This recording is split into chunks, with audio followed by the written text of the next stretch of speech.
सूद के कारोबार पे जो प्राइवेट मनी लॉन्ड्रर्स यानी प्राइवेट सूदखोर जो कारोबार करते हैं उनका रेट ऑफ इंटरेस्ट 10% से लेकर 21% तक। हद तो यह हो गई कि कई ऐसे फैमिलीज है जो अपना सीविंग मशीन गरीब है बोल के सिलवाई मशीन लिए, सिलवाई मशीन तक लेके जाके रहन रखा के 2-2 हजार रुपये वो लोग जो है रहन पे लिए सो है। अरे ये मजाक, ये इसका जिम्मेदार कौन है? क्या क्या हालात है? 38% of the Muslim families in the slum does not have the white ration card. क्यों नहीं है? 50 साल से आप क्या कर रहे हैं? ये 5 से 10 क्लास के बीच में जो बच्चे ड्रॉप आउट्स होते हैं, ये ड्रॉप आउट्स बच्चे चाइल्ड लेबर का काम करते हैं। अरे भाई, कभी पत्थरगट्टी की किसी दुकान को जाके देखो, वहां पर काम करने वाले, चाय लाके देने वाले, पेप्सी थम्सअप लाके देने वाले छोटे छोटे जो बच्चे होते हैं, ये मेरे और आपकी कौम के मिल्लत के नौजवान मुसलमान बच्चे हैं। 43% Muslim population in Hyderabad, 7.3 lakh 7,30,000 widows and families without a male earner, यानी 7,30,000 मुसलमान ऐसे हैं जिनके मेल अर्नर्स जिनके पास नहीं है। इसका मतलब मर्द आदमी कमाने वाला नहीं है। देखिए, हैदराबाद बोलते हैं लोग क्या करते हैं, तनकीदें करने के लिए ये बोलते हैं, नहीं भाई वो पहाड़ी शरीफ हैदराबाद में नहीं आता, वो मख्ता हैदराबाद में नहीं आता, वो उधर के हिस्से आप लोग हैदराबाद में क्यों था? हैदराबाद की पहचान पूरे हैदराबाद से है। 36.30 हैदराबाद के अंदर BPL families, below poverty line families है। टाइम्स ऑफ इंडिया की ये रिपोर्ट है, जिसमें 11,60,000 लोअर मिडिल क्लास की जो है ये रिपोर्ट है। अब अजान की आप लोग हैरत करेंगे, 1 in 3 Muslim womens in old city lone bread winners से सर्वे टाइम्स ऑफ इंडिया की है। अब लोन ब्रेड विनर्स क्या है? ये थोड़े जो जमात के लिए पुकारा करने वाले लोग हैं उनको ये समझ में नहीं आता। अकेली औरत कमाने वाली को लोनी ब्रेड विनर्स कहा जाता है। यह सर्वे कह रहा है, टाइम्स ऑफ इंडिया में नोट पब्लिश हुई सो है। अरे किधर भाई, कौन सी दुनिया में जी रहे हैं आप लोग? हैदराबाद के अंदर गुर्बत देखे तो इस सतह पे है कि हम हैदराबाद की गुर्बत को अगर बयान करें तो हमको गालियां दी जाती। क्यों ना करें? अरे 50 साल से आप है हैदराबाद के अंदर, 50 साल से आपकी क़यादत है, पूरे हिंदुस्तान के अंदर मुसलमानों की क़यादत की बात करते। आज हमारे पास 36,30,000 मुसलमान बीपीएल फैमिली में कहा जाता। हमारे पास 7,30,000 ऐसी बेवा औरतें हैं और ऐसी फैमिलीज है जो मर्द आदमी के बगैर कमाती है। हमारी क़यादत किधर है? हमारी क़यादत सीधा फर्श से अर्श पे है। हमारी क़यादत की बातें ऐसा लगता पार्लियामेंट में बोले बुरखे वालियों को प्रधानमंत्री बनता देखना चाहता हूं बोले। 7,30,000 बुरखे वालियां यहां पर बिना मर्द के हैदराबाद में कमा रहे, डेली वेजेस पे कमा रहे। 29.3 यानी 29,30,000 डेली वेजर्स है। डेली वेजर्स यानी रोज कमाने वाले लोग हैं हैदराबाद के अंदर। बातें बुलंद बान करते। अब बाज लोग आके बोलेंगे इसके ऊपर, भाई 29 लाख मुसलमान हैदराबाद में कहां है बोलेंगे। देखिए, हैदराबाद से मुखातिब सिर्फ आपके साथ हल्के नहीं होते। हैदराबाद को जो लग के पूरे हल्के है, जैसा कि पहाड़ी शरीफ है, जेलपल्ली है, उस्मान नगर है, आप मख्ता लो, ये तमाम जो हल्के जो हैदराबाद के करीब जो मुस्लिम गुंजान आबादियां हैं, उन आबादियों को भी अगर देखेंगे तो हैदराबाद में आता। झिर्रा हैदराबाद में नहीं आता, लेकिन एमआईएम के हिसाब से फिर झिर्रा हैदराबाद में आता। अगर हम मुस्लिम आबादी कितनी है हैदराबाद में देखेंगे तो ये तमाम हल्कों को गिना के बात करेंगे। आप कायद 7 हल्कों के नहीं है, आप कायद मुस्लिम कौम के कायद है आप। तो हैदराबाद के ये गुर्बत को भी मिटाना आपका काम है। दुनिया भर में एक मोदी का झूठा गुजरात मॉडल दिखाया जाता है, तो दूसरी जानिब यह दुनिया मानती है कि गुजरात मॉडल उसका एक फर्जी मॉडल है। दूसरी जानिब हैदराबाद को एक मुस्लिम क़यादत का डेवलप्ड और तरक्यात और यहाँ पर मुसलमानों की माशियत, मुसलमानों की इकोनॉमिकली, फाइनेंशियली मुसलमान बहुत मजबूत है। ये दुनिया भर में हैदराबाद को भी एक मॉडल की तरह बताया जाता मुस्लिम क़यादत की तरफ से। लेकिन हैदराबाद की क्या हकीकत है? क्या हैदराबाद के अंदर पसमानदगी का क्या हाल है? डेली वेजेस पे कितने मुस्लिम हमारी खवातीन काम करती है, इसको भी आपको हमको समझने की जरूरत है। एक हैदराबाद बेस्ड एनजीओ ने एक सर्वे किया था हैदराबाद के अंदर, और उस सर्वे को जो है दुनिया के सामने मंजर आम पे लाया। हाँ, ये बात भी सच है कि उस सर्वे जारी कराने वालों को हम मासाब टैंग एनएमडीसी कहते हैं। वहां पर असदुद्दीन अवैसी साहब ने अपनी तकरीर में ये कहा कि इनको वार्निंग दी सर्वे करने वालों को, मगर खबरदार, अगर तुम पुराने शहर की खवातीन को बदनाम करोगे, तुम अगर हमारी माँ और बहनों को बदनाम करोगे तुम्हारे नाम निहाद सर्वों की बुनियाद पर, तो तुम्हारा सर्वे होगा इंशाअल्लाह। याद रखो, फिर मैं जानता हूं तुम्हारा सर्वे कैसा करना, मैं जानता हूं तुम्हारा सर्वे कैसा करना। क्यों, क्या जरूरत पड़ी मुसलमान के इस सर्वे को मंजर आम पे रोकने की? क्यों कोशिश की गई? क्यों मुसलमानों की देखिए, अगर यह सर्वे से पता चल जाए ये सर्वे के बाद अगर लोगों को यह पता चल जाए कि मुसलमानों की पसमानदगी पुराने शहर हैदराबाद में कितनी है, तो आपका चेहरा शर्म से लाल लाल हो जाएगा। हैदराबाद में ये जो गुर्बत है, इस गुर्बत का जिम्मेदार कौन है? हैदराबाद में, पूरे हैदराबाद में टोटल 1500 नोटिफाइड और अननोटिफाइड 1500 स्लम्स है, जिसके अंदर 88 स्लम्स के अंदर सर्वे किया, जो 5480 मकानात तक सर्वे टीम गई सर्वे करे। सर्वे करने के बाद यह पता चला हैदराबाद के अंदर 65% मुसलमान सूद के अंदर मुलव्वस है। किसी का घर रहन, किसी का सोना रहन, किसी की चांदी रहन, किसी का ऑटो रहन, किसी का मकान रहन, ये जो रेट, ये इंटरेस्ट के ऊपर जो पुराने शहर में जो सूद पे चल रहा, इसके अंदर 65% फैमिलीज, मैं बात कर रहा हूं फैमिलीज की, तो मुसलमानों की बात कर रहा हूं, 65% मुस्लिम फैमिलीज सूद के अंदर परेशान है। सूद के कारोबार पे जो प्राइवेट मनी लॉन्ड्रर्स यानी प्राइवेट सूदखोर जो कारोबार करते हैं, उनका रेट ऑफ इंटरेस्ट 10% से लेकर 21% तक। हद तो यह हो गई कि कई ऐसे फैमिलीज है जो अपना सीविंग मशीन जो गरीब है बोल के सिलवाई मशीन लिए, सिलवाई मशीन तक लेके जाके रहन रखा के 2-2 हजार रुपये वो लोग जो है रहन पे लिए सो है। अरे ये मजा, ये इसका जिम्मेदार कौन है? क्या हालात है? 38% of the Muslim families in the slum does not have the white ration card. क्यों नहीं है? 50 साल से आप क्या कर रहे हैं? आप हमारे 38% मुसलमानों को राशन कार्ड दिलाने से अगर आप महरूम है, तो फिर आपकी क़यादत क्या? ये जो हलकों की मैं बात कर रहा हूं, इस हलकों के अंदर 50 साल से आपका एमएलए, 50 साल से आपका एमपी, जब इलेक्शन होता जीएचएमसी या एमसीएच का, यहां पर कॉर्पोरेटर्स भी आपके कामयाब होते, तो कौन रोका आपको इनको 38% फैमिलीज को राशन कार्ड दिलाने से? कौन आपको जो है स्पीड ब्रेकर बना था? वक्त की हुकूमत हमेशा आपके साथ होती, फिर यह मुसलमानों की पसमानदगी क्यों दूर नहीं होती? हैदराबाद में आप ये जान के हैरत करेंगे, 70% childrens goes to the private school, 14% goes to the government school and 7% goes to the madrasas. हमारे गवर्नमेंट स्कूल्स में 14% बच्चे पढ़ते हैं। हुकूमत की जानिब से गवर्नमेंट स्कूल्स के क्या हालात है? हमारे पास क्या पसमानदगी? 15% childrens drop out from school between the class 5th to 10th। Only 5% goes to the higher education. ये 5 से 10 क्लास के बीच में जो बच्चे ड्रॉप आउट्स होते हैं, ये ड्रॉप आउट्स बच्चे चाइल्ड लेबर का काम करते हैं। अरे भाई, कभी पत्थर गट्टी की किसी दुकान को जाके देखो, वहां पर काम करने वाले, चाय लाके देने वाले, पेप्सी थम्सअप लाके देने वाले छोटे छोटे जो बच्चे होते हैं, ये मेरे और आपकी कौम के मिल्लत के नौजवान मुसलमान बच्चे हैं।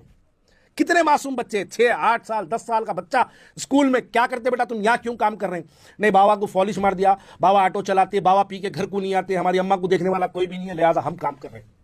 अरे ऐसे 1-2 नहीं है, हजारों की तादाद में बच्चे हैं। ये कौन जिम्मेदार है इसका? इस पसमानदगी का जिम्मेदार कौन है? 50% of the slums have a poor sanitation and poor access to the clean water। इसका मतलब क्या है? पूर सैनिटेशन, उनकी बस्तियों में साफ सफाई की कोई उनके पास नजर करम नहीं होती। उनके पास पीने का साफ पानी बिल्कुल यानी पानी ना के बराबर है। इसके जिम्मेदार कौन है? कौन आपको रोक रखा? अरे इसी हलकों में आप ही एमएलए, आप ही एमपी, आप ही कॉर्पोरेटर, आप ही कायद, ये लोग जो बस्तियों के अंदर काम करने वाले हैं, ये आपके लिए इलेक्शन में दिन दिन भर ठहर के आपको वोट डालते, 50 साल से आपको कामयाब करवाते आए। उनके पास पीने का पानी नहीं। मैं नहीं कह रहा हूं, सर्वे रिपोर्ट कहती है।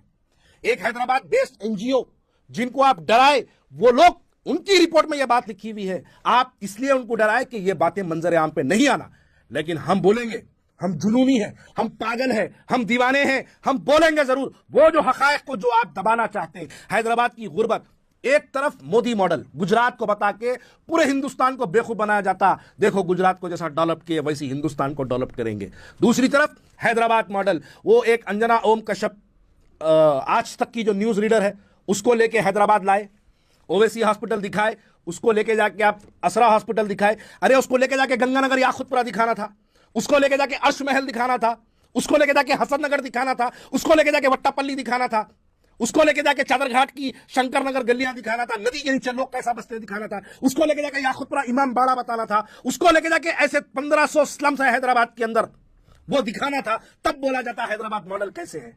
अरे उसको लेके जाके हमारी जो खवातीन घरों में पोछा का काम करती, जो दूसरों के घरों में जाके पकवान का काम करती, उन औरतों से मिलाना था।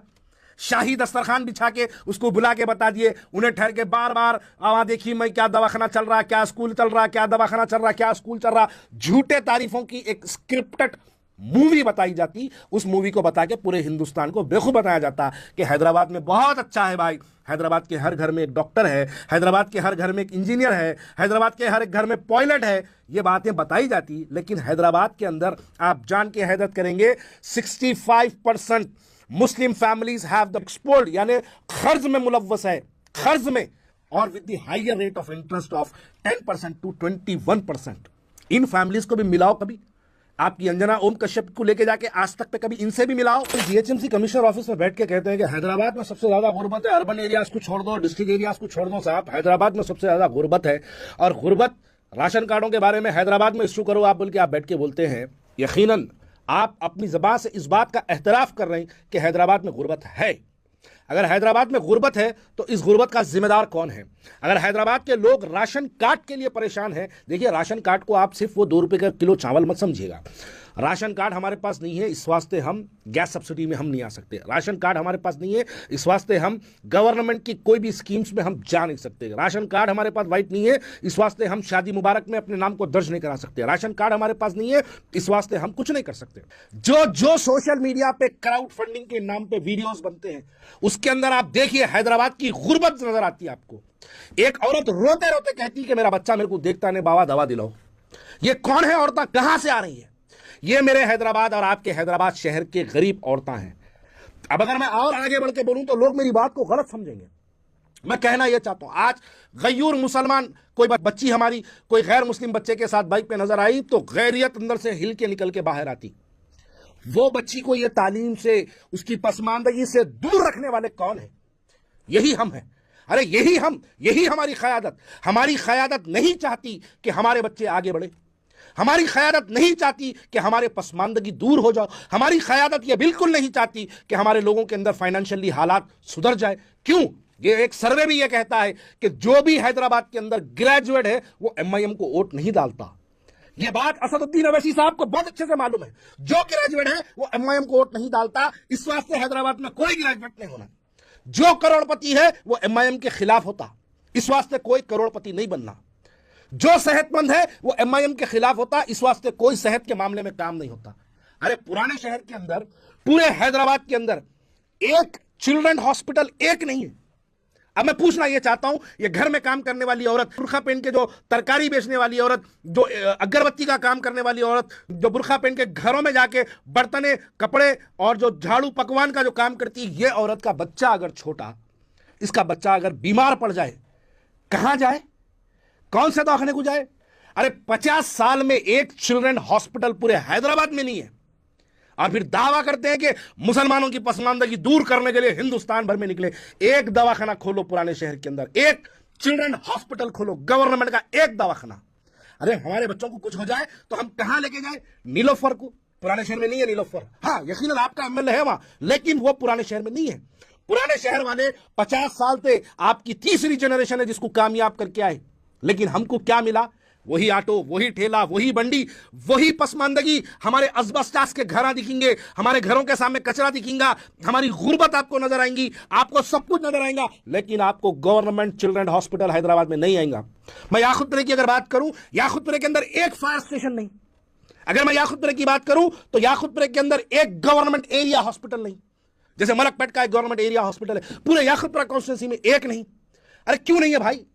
50 साल पहली मर्तबा सालार मिल्लत अगर कामयाब हुए तो याकुतपुरा कॉन्स्टिट्यूंसी से कामयाब हुए। आज 57 ईयर से याकुतपुरे के अंदर एमआईएम का एमएलए रहा, एमपी रहा, कॉर्पोरेटर रहा, सब कुछ रहा, लेकिन हमारे पास की पसमानदगी कभी देखना है, हम कितने तरक्कियात हैं, अगर देखना है तो कभी आप गंगानगर चले जाओ, जाके आप वहां पर गुर्बत हमारी देखो, वहां जाके हमारी औरतें कैसे अपनी जिंदगी गुजार रही। साहब, ये कोई दूसरों की औरतें नहीं, ये हमारी माँ, हमारी बहनें, हमारी बेटियां, हमारी मिल्लत की माएँ हैं। ये जो माएँ जिस अंदाज में अपनी जिंदगी गुजार रही है, थोड़ी तो शर्म करो ये देखकर, थोड़ा तो अपना लिहाज रखो। आप कहां से कहां पहुंच गए, आप अर्श से डायरेक्ट अर्श तक पहुंच गया।